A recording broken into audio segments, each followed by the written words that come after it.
Hey guys, I'm trying something new with On My Shelf. Could be temporary, we'll see.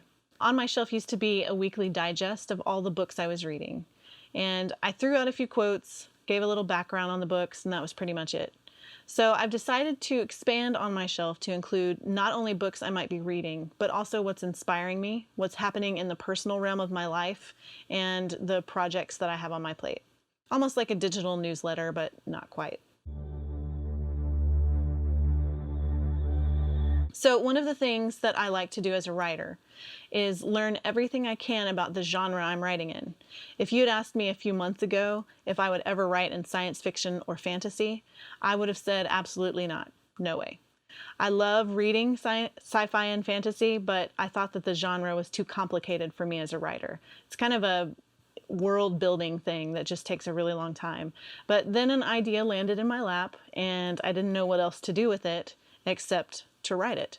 So this month I'm immersing myself in sci-fi and fantasy stories. I've got the books of Isaac Asimov and Robert Jordan and Orson Scott Card, just to name a few, stacked on my bedside table waiting to be read. One I've already started is The School for Good and Evil by Soman Chainani. This book starts with an interesting take on fairy tales, where children are stolen from a village and placed in either the school for good or the school for evil, and they learn how to be princesses and villains.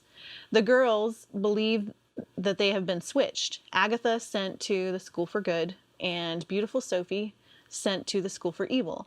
But all the signs point to that switch up not being a mistake at all. It's an action-packed read with plenty of good characterization. Definitely a story to remember, so I've enjoyed reading it.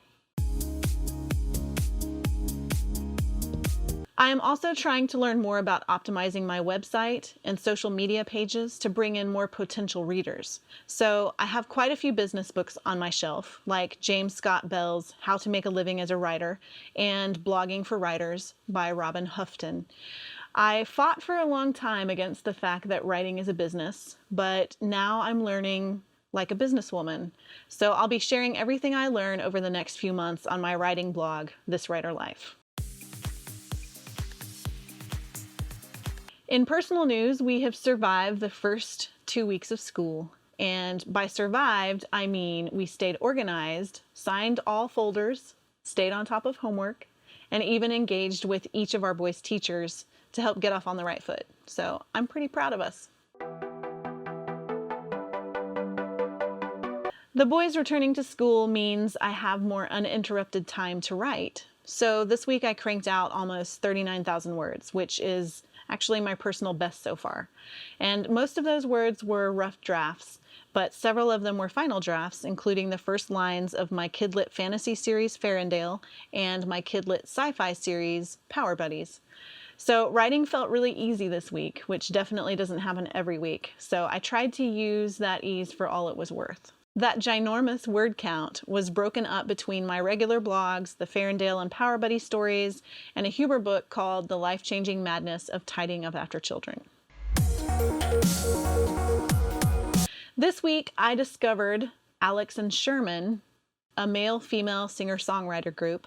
I was just happily listening to my Ed Sheeran Pandora station while writing my weekly blog, and here came this beautiful song, Little Do You Know, that I just had to stop and listen to. Then I had to send the YouTube link to my husband, and then I had to listen to it again.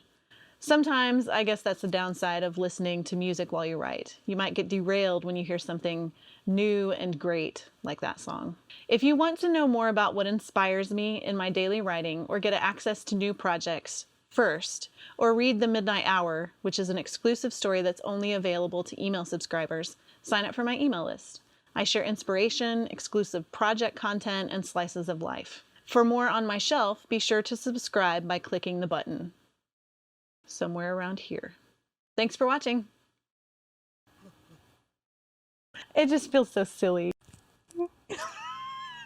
That ginormous word count. Let me start that over. Oh my God.